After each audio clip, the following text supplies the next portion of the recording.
Because I got to tell you the truth, folks. I got to tell you the truth. When it comes to bullshit, big time, major league bullshit, you have to stand in awe of the all-time champion of false promises and exaggerated claims, religion. No contest. No contest. Religion easily has the greatest bullshit story ever told. Think about it. Religion has actually convinced people that there's an invisible man living in the sky who watches everything you do every minute of every day. And the invisible man has a special list of 10 things he does not want you to do. And if you do any of these 10 things, he has a special place full of fire and smoke and burning and torture and anguish where he will send you to live and suffer and burn and choke and scream and cry forever and ever till the end of time. But he loves you.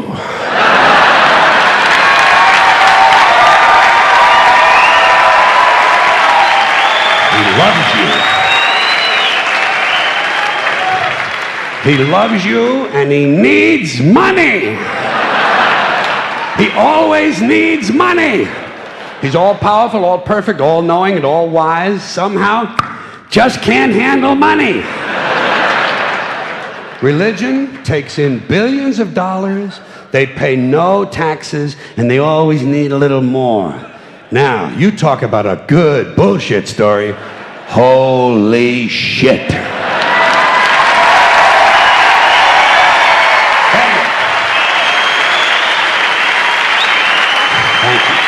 But, thank you very much. But I want you to know something. This is sincere. I want you to know, when it comes to believing in God, I really tried. I really tried. I tried to believe that there is a God who created each of us in his own image and likeness, loves us very much, and keeps a close eye on things. I really tried to believe that, but I gotta tell you, the longer you live, the more you look around, the more you realize something is fucked up. Something is wrong here. War, disease, death, destruction, hunger, filth, poverty, torture, crime, corruption, and the ice-capades. Something is definitely wrong. This is not good work. If this is the best God can do, I am not impressed. Results like these do not belong on the resume of a supreme being. This is the kind of shit you'd expect from an office temp with a bad attitude. And just between you and me, in any decently run universe, this guy would have been out on his all-powerful ass a long time ago. And by the way, I say this guy because I firmly believe, looking at these results, that if there is a God, it has to be a man. No woman could or would ever fuck things up like this.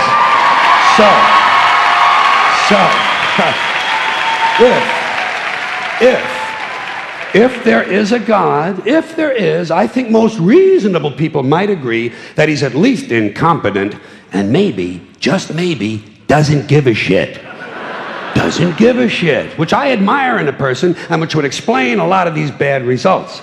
So rather than be just another mindless religious robot, mindlessly and aimlessly and blindly believing that all of this is in the hands of some spooky, incompetent father figure who doesn't give a shit, I decided to look around for something else to worship, something I could really count on. And immediately, I thought of the sun. Happened like that.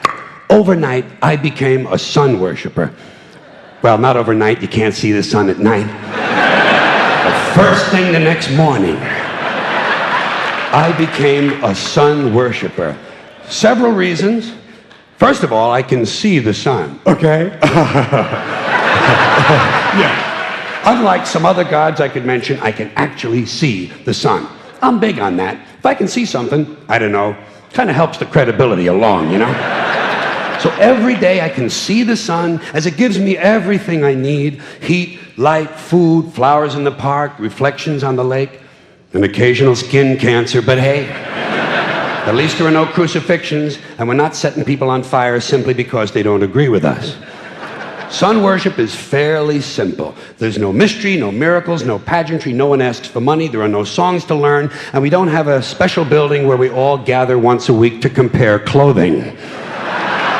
And the best thing about the Son, it never tells me I'm unworthy. Doesn't tell me I'm a bad person who needs to be saved. Hadn't said an unkind word. Treats me fine. So I worship the Son. But I don't pray to the Son. Know why? I wouldn't presume on our friendship. It's not polite. I've often thought people treat God rather rudely, don't you? Asking trillions and trillions of prayers every day, asking and pleading and begging for favors. Do this, give me that, I need a new car, I want a better job. And most of this praying takes place on Sunday, his day off. It's not nice, and it's no way to treat a friend. But people do pray, and they pray for a lot of different things. You know, your sister needs an operation on her crotch. Your brother was arrested for defecating in a mall. But most of all, you'd really like to fuck that hot little redhead down at the convenience store. You know, the one with the eye patch and the club foot, huh? Can you pray for that? I think you'd have to. And I say, fine, pray for anything you want. Pray for anything. But what about the divine plan? Remember that? The divine plan. Long time ago, God made a divine plan. Gave it a lot of thought, decided it was a good plan, put it into practice. And for billions and billions of years, the divine plan has been doing just fine. Now you come along and pray for something. Well, suppose the thing you want isn't in God's divine plan. What do you want him to do? Change his plan? Just for you? Doesn't it seem a little arrogant? It's a divine plan. What's the use of being God if every rundown schmuck with a $2 prayer book can come along and fuck up your plan? And here's something else, another problem you might have. Suppose your prayers aren't answered. What do you say? Well, it's God's will. Thy will be done. Fine, but if it's God's will and he's going to do what he wants to anyway, why the fuck bother praying in the first place? Seems like a big waste of time to me. Couldn't you just skip the praying part and go right to his will? It's all very confusing. So to get around a lot of this, I decided to worship the Son. But, as I said, I don't pray to the Son. You know who I pray to? Joe Pesci. Joe Pesci. Joe Pesci. Two reasons. First of all, I think he's a good actor, okay? To me, that counts. Second, he looks like a guy who can get things done. Joe Pesci doesn't fuck around. Doesn't fuck around. In fact, Joe Pesci came through on a couple of things that God was having trouble with. For years, I asked God to do something about my noisy neighbor with the barking dog. Joe Pesci straightened that cocksucker out with one visit. It's amazing what you can accomplish with a simple baseball bat. So I've been praying to Joe for about a year now, and I noticed something. I noticed that all the prayers I used to offer to God and all the prayers I now offer to Joe Pesci are being answered at about the same 50% rate. Half the time I get what I want, half the time I don't. Same as God, 50-50.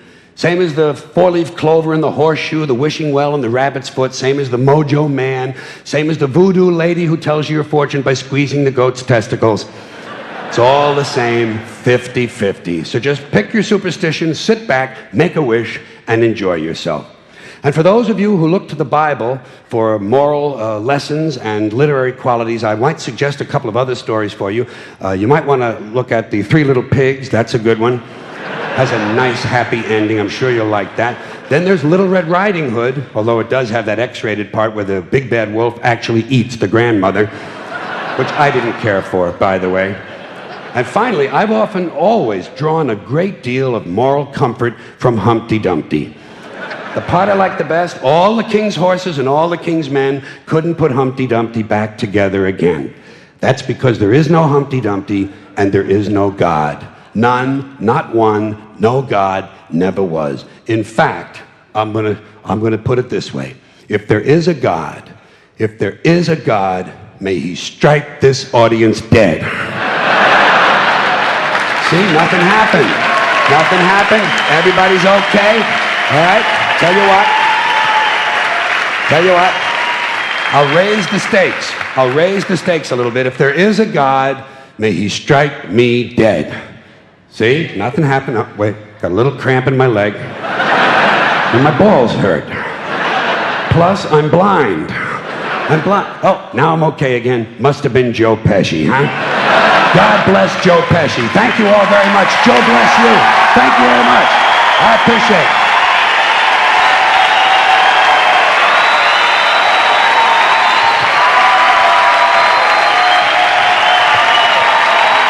Bye-bye. Have fun.